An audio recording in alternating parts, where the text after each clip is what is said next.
What's up, fight fans? This is Kurt DeVille with Counterpunch Boxing News, and I have some new news concerning tonight's fight with Caleb Plant and Jose Uzcategui. Um, you know, it is Sunday. Normally, it's a day filled for football, and today is a unique day to have boxing, but it is coming on FS1. It's a Fox channel, okay?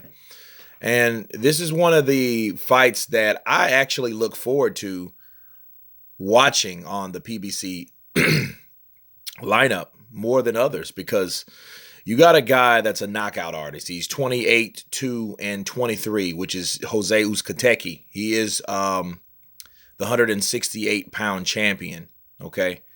And he was given that because of James DeGale. He vacated the title because he didn't want to fight him, right? And so that was the big stink on that. Caleb Plant really basically fought his way up to the opportunity. So there's a little contradiction in that. I just seen the PBC face-to-face. Everyone's using the face-off model, which is good, because, the boxers, they have their own voice and they can speak their own minds, and this is the way to do so, okay? Jose Uzcategui is a guy that I found from the Durrell fight to be like a Carlos Monzon kind of character. He'll parade you with punches. He's a busy fighter, and his punches are very hard and heavy. Okay, he has heavy hands. And he's unorthodox also. So he's just really going to work with force, okay, and aggression. And that's the thing that interests me in this fight because Caleb Plant is very technical. They call him Sweet Hands for a reason. He's very technical. He's a very sharp fighter, a very good sound boxer. I like him as a person. Both of these guys, actually, when I saw them fight and their backstory, they have some similarities, honestly, with the death of children. You know what I mean? They both had two deceased daughters. Caleb Plant, I think, is more recent. Uzcategui lost a child himself from a heart condition. Caleb Plant had a daughter with with a rare disease, condition herself. So it's, I think they could come together like Deontay Wilder and Luis Ortiz with daughters that have disabilities and needed medical care, and honestly, they had a better outcome with their kids than these two guys that's stepping into the ring today. There was some trash talk about, first of all, the rankings and, Caleb Plant saying that it was given to him on a silver platter, and I could see anyone that's coming from the country of Venezuela to think that something has been given to him on the silver platter, because that's far from the truth. But it was just trash talk. It was good build up nonetheless. Both of these guys, again, background, they was raised pretty, poor, none of them have had the silver spoon in their mouth.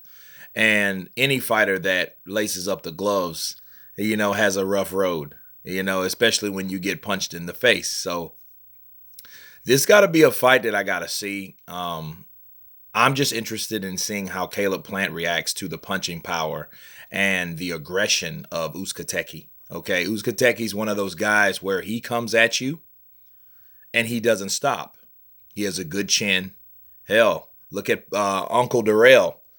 Planted a solid one on his chin. I mean, flush, and he took it. You know what I mean?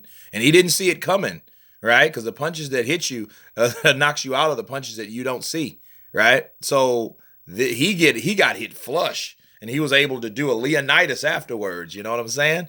Like, whoa, what the hell? But he hit him clean. All right, he hit him solid, and he stood that punch. That punch should have knocked him out, especially because he was really basically turned away from Uncle Darrell, right? And so even Caleb Plant says he has a chin on him. So, and he's, and Caleb Plant's not known to be a power puncher, but neither was Floyd Mayweather Jr. when he took down Diego Corrales. Okay. So, I think it's timing, I think that this fight here is a surprising coming from PBC because, you know, they are known for dragging out fights like this to the point where, you know, it has to build and things of that nature. But then I'm glad that they just, hey, let's get this fight going. You know, Caleb Plant, he's not as known, but, you know, of course, in the boxing circles, he's making a name. And this is his biggest win if he wins tonight. This definitely is his biggest fight because he is really stepping up in competition. Because Uzcategui is that guy that is considered the boogeyman in the division. So we'll see how big of a boogeyman he is when he comes up against Caleb LaPlante, someone technical. But so was Darrell, okay? Darrell was technical as well. So we just got to see tonight. But I look forward to this fight. I will cover it live, and I'll give you a recap, you know, after the fight. If I had to pick anybody, I like both fighters, honestly.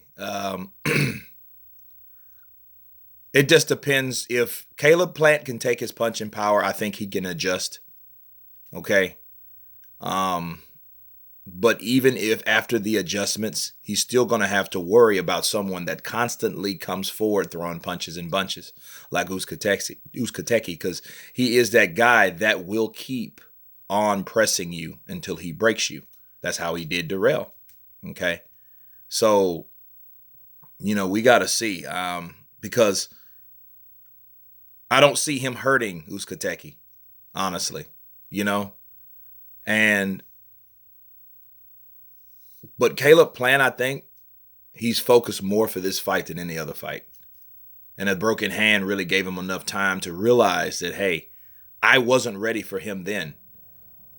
So if you would have asked me last year if this fight would have happened back in August, who would have won? I would have said Uzcategui would have ripped right through him. But now I think he's had a lot of time to focus and prepare more for this particular type of fight.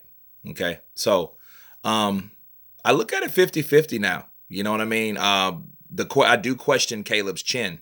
That's what I question, and that is the thing to question in this type of fight. Someone 28 wins with 23 by knockout. That's a high knockout percentage. So we just gotta wait and see. But anyway, you guys tell me what you think about this matchup. Of course, please subscribe, and you guys been counterpunched. Peace.